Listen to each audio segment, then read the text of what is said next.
All right, chapter 8 is called Margalo.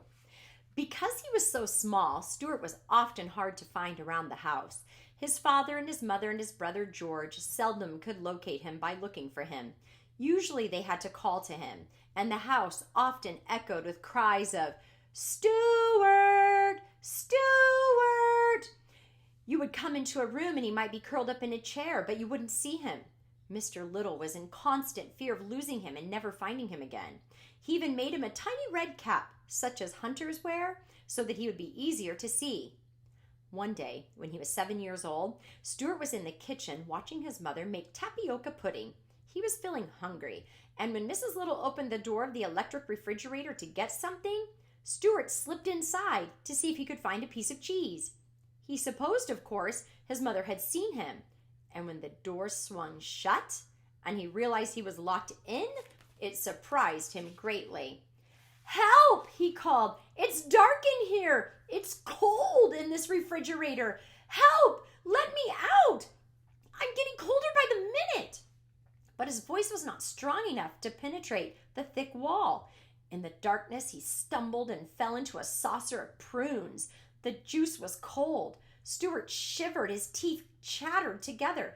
It wasn't until a half an hour later that Mrs. Little again opened the door and found him standing on a plate of butter, beating his arms together to try to keep warm, and blowing in his hands and hopping up and down. Mercy, she cried. Stuart, my poor little boy. How about a nip of brandy, said Stuart. I'm chilled to the bone. But his mother made him some hot broth instead and put him to bed in his cigarette box with the doll's hot water bottle against his feet. Even so, Stuart caught a bad cold, and this turned into bronchitis, and Stuart had to stay in bed for almost 2 weeks. During his illness, the other members of the family were extremely kind to Stuart. Mrs. Little played tic-tac-toe with him. George made him a soap bubble pipe and a bow and arrow. Mr. Little made him a pair of ice skates out of 2 paper clips. Here's a picture. That's a picture of Stuart stuck in the fridge standing on a plate of butter. And that's a picture of Stuart sick in his bed. But I like the little paperclip ice skates right there. Mm-hmm. One cold afternoon, Mrs. Little was shaking her dust cloth out the window when she noticed a small bird lying on the windowsill, apparently dead. She brought it in, put it near the radiator, and in a short while, it fluttered its wings and opened its eyes. It was a pretty little hen bird, brown with a streak of yellow on her breast. The Littles didn't agree on what kind of bird she was. She's a wall-eyed vireo, said George scientifically. Oh, I think she's more like a young wren, said Mr. Little. Anyway, they fixed a place for her in the living room and fed her and gave her a cup of water. Soon she felt much better and went hopping around the house, examining everything with the greatest care and interest. Presently she hopped upstairs and into Stuart's room, where he was lying in bed. Hello, said Stuart. Who are you? Where'd you come from? My name is Margalo, said the bird softly in a musical voice. I come from fields once tall with wheat, from pastures deep in fern and thistle.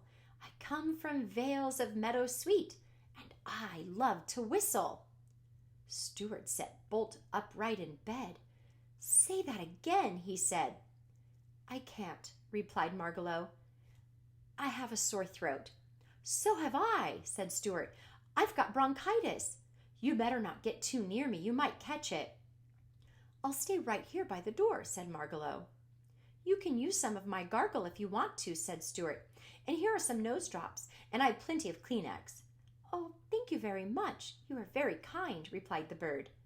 Did they take your temperature? Asked Stuart, who was beginning to be genuinely worried about his new friend's health. Oh, no, said Margalo, but I don't think it will be necessary. Well, we better make sure, said Stuart, because I would hate to have anything happen to you. Here, and he tossed her the thermometer. Margalo put it under her tongue, and she and Stuart sat very still for 3 minutes. Then she took it out and looked at it, turning it slowly and carefully. Normal, she announced. Stuart felt his heart leap for gladness. It seemed to him that he had never seen any creature so beautiful as this tiny bird, and he already loved her. "I hope," he remarked, "that my parents have fixed you up with a decent place to sleep." Here's a picture.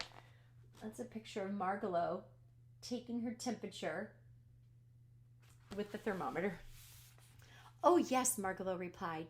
"I'm going to sleep in the Boston fern on the bookshelf in the living room. It's a nice place for a city location. And now, if you'll excuse me, I think I shall go to bed. I see it's getting dark outside. I always go to bed at sundown. Good night, sir." "Oh, please don't call me sir," cried Stuart. "Call me Stuart." "Very well," said the bird. "Good night, Stuart." And she hopped off with light, bouncing steps. "Good night, Margalo," said Stuart. "See you in the morning." Stuart settled back under his bedclothes again. "Now there's a mighty fine bird," he whispered, and he sighed a tender sigh. When Mrs. Little came in later to tuck Stuart in for the night and hear his prayers, Stuart asked her if she thought the bird would be quite safe sleeping down in the living room.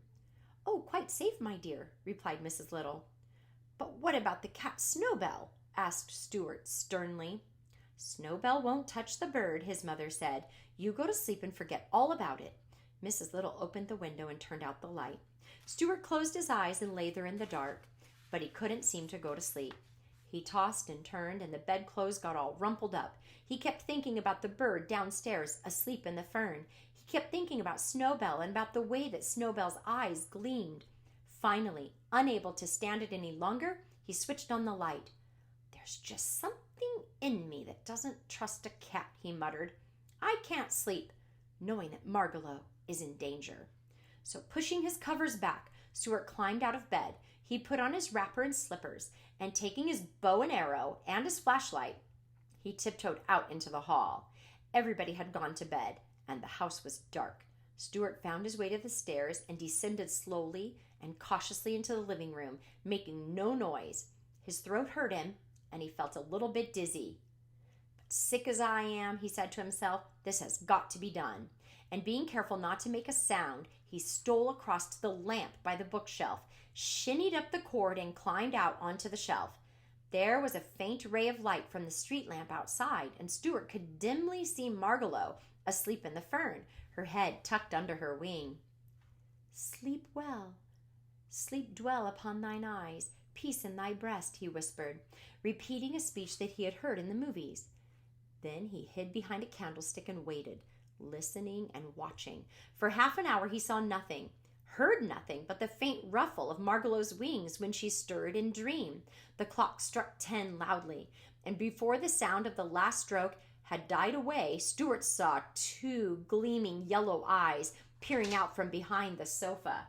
"So," thought Stuart, "I guess there's going to be something doing after all," and he reached for his bow and arrow. The eyes came nearer. Stuart was frightened, but he was a brave mouse, even when he had a sore throat. He placed the arrow against the cord of the bow and waited. Snowbell crept softly toward the bookshelf and climbed noiselessly up into the chair within easy reach of the Boston fern where Margalo was asleep. And then he crouched, ready to spring. His tail waved back and forth. His eyes gleamed bright. Stuart decided the time had come. He stepped out from behind the candlestick, knelt down, bent his bow, and took careful aim at Snowbell's left ear, which was nearest to him. "This is the finest thing I have ever done," thought Stuart, and he shot the arrow straight into the cat's ear. Snowbell squealed with pain and jumped down and ran off toward the kitchen. "A direct hit," said Stuart. "Thank heaven. Well, there's a good night's work done." And he threw a kiss toward Margalo's sleeping form. It was a tired little mouse that crawled into bed a few minutes later, tired but ready for sleep at last. And that was the end of chapter 8.